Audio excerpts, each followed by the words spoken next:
recognize the former Vice President of Nigeria and my leader, Alhaji Atiku Abubakar. All other protocols duly. Mine is a very simple one. Let me start by thanking the organization for inviting me. As you know, I'm one of those strongest beneficiaries of the judiciary. For my strong legal team, for the work of my small level team led by Dr. Onyechi Bazu, SAN, and led OJ Nadi, SAN, I wouldn't be standing here. You know that from my election petition to my impeachment to my tenure interpretation. And again, whenever people talk about corruption in the legal or in the judiciary, and one who takes exception, in all this journey, I did not give anybody 1 naira.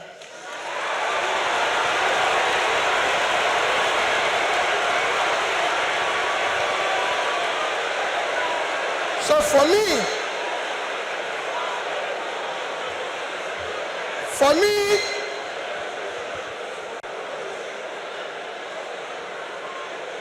I remain eternally grateful to you for what you did for me to be here and everything. Our topic today is democratic transition in the 21st century Nigeria, 2023 and beyond. I think it's for great people like you or people like Chimamanda invited, but for me as a trader, I'll try to contribute in my own little way, the way I think we should go. For me, democracy have a simple description. Government of the people, by the people, for the people. That means everything about democracy is the people. And transition means changing from one thing to the other.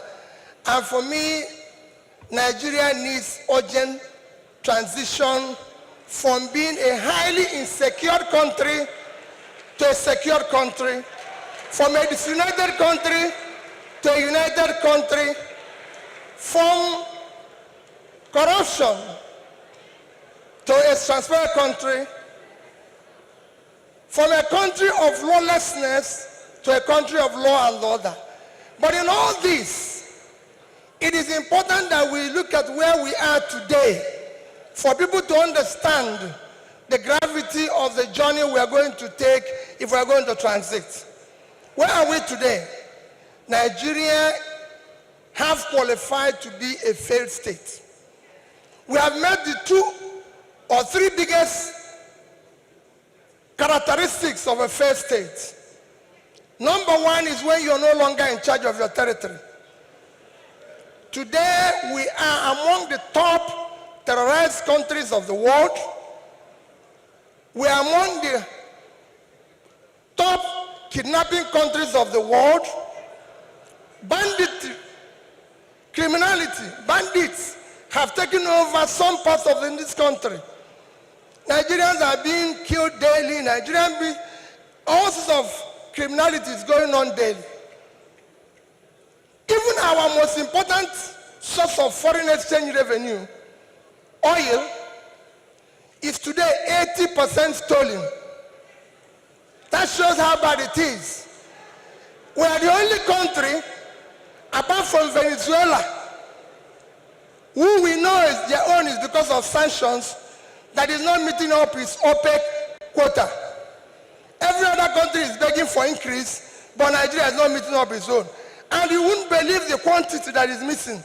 In July alone, our total average, our quota is 1.8 million. In July, our total average was 1,083,000 barrels a day. That means that in July, we lost 707,000 barrels per day.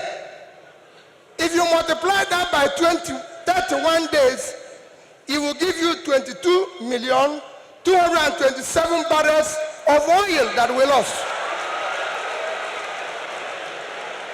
This is a country that needs dollar. If you sell it, if you sell that oil, if you sell the quantity we lost, this is July alone.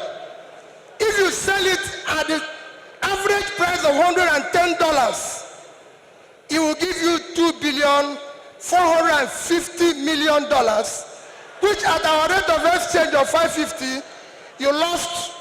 If you use 550, because I used an average of 550, you've lost 1,344,700,000,000 naira.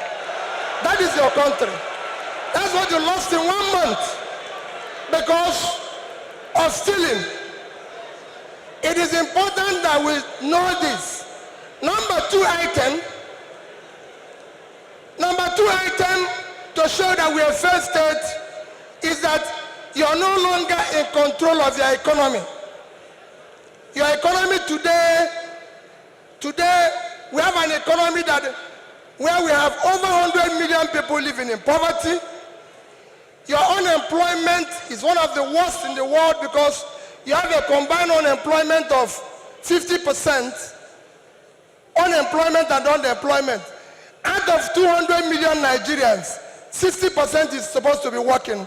So you're supposed to have 120 million Nigerians working, but today Nigerians that are working are under 50 million. So 70-something million of Nigerians are not working, they are not productive. When you compare this to your productivity, you will see how low it is. But what is even worse, we're in a physical mess, total physical mess. Because of all this, between January this year and April, the total revenue of federal government of Nigeria is 1,630,000,000,000 naira. Their expenditure is 4,720,000,000,000. If you minus this, we have a deficit of 3,100,000,000,000. That shows almost 20% to almost 200% is the deficit. And this is the crisis you face. How did we come here? It's a cumulative effect of leadership failure over the years. Because it's 10%, I'll stop here, I would have talked about power. How did we come here? What are we going to do very quickly to come out of this?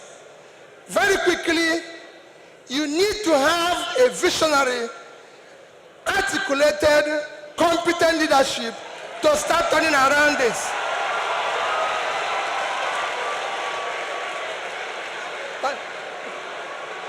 So next year,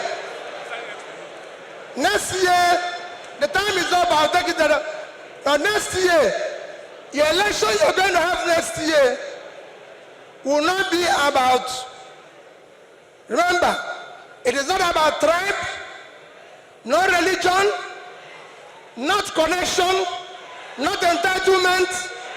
It must be election about character, competence, capacity, and commitment to deliver.